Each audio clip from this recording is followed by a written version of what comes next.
মই ৰকিবুল হুছেইনে লোকসভাৰ সদস্য নিৰ্বাচিত হোৱাত আল্লাহৰ নামত শপত খাই কওঁ যে বিধিৰ দ্বাৰা স্থাপন কৰা ভাৰতৰ সংবিধানৰ প্ৰতি মই প্ৰকৃত বিশ্বাস আৰু নিষ্ঠা পোষণ কৰিম।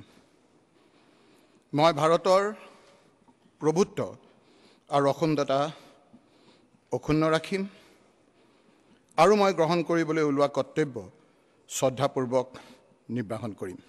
মই ৰকিবুল হুছেইনে লোকসভাৰ সদস্য নিৰ্বাচিত হোৱাত আল্লাহৰ নামত শপত খাই কওঁ যে বিধিৰ দ্বাৰা স্থাপন কৰা ভাৰতৰ সংবিধানৰ প্ৰতি মই প্ৰকৃত বিশ্বাস আৰু নিষ্ঠা পোষণ কৰিম।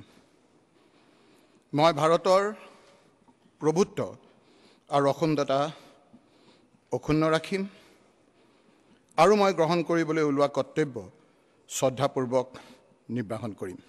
মই ৰকিবুল হুছেইনে লোকসভাৰ সদস্য নিৰ্বাচিত হোৱাত আল্লাহৰ নামত শপত খাই কওঁ যে বিধিৰ দ্বাৰা স্থাপন কৰা ভাৰতৰ সংবিধানৰ প্ৰতি মই প্ৰকৃত বিশ্বাস আৰু নিষ্ঠা পোষণ কৰিম।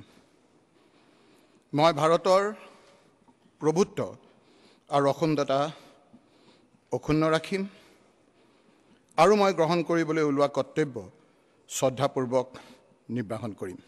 মই ৰকিবুল হুছেইনে লোকসভাৰ সদস্য নিৰ্বাচিত হোৱাত আল্লাহৰ নামত শপত খাই কওঁ যে বিধিৰ দ্বাৰা স্থাপন কৰা ভাৰতৰ সংবিধানৰ প্ৰতি মই প্ৰকৃত বিশ্বাস আৰু নিষ্ঠা পোষণ কৰিম।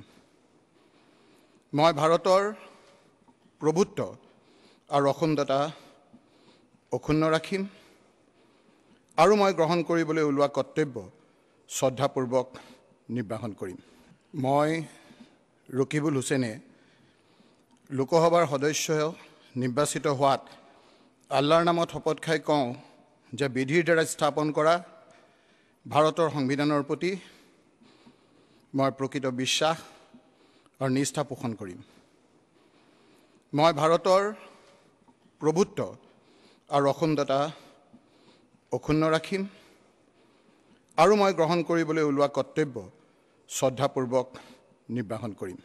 মই ৰকিবুল হুছেইনে লোকসভাৰ সদস্য নিৰ্বাচিত হোৱাত আল্লাহৰ নামত শপত খাই কওঁ যে বিধিৰ দ্বাৰা স্থাপন কৰা ভাৰতৰ সংবিধানৰ প্ৰতি মই প্ৰকৃত বিশ্বাস আৰু নিষ্ঠা পোষণ কৰিম।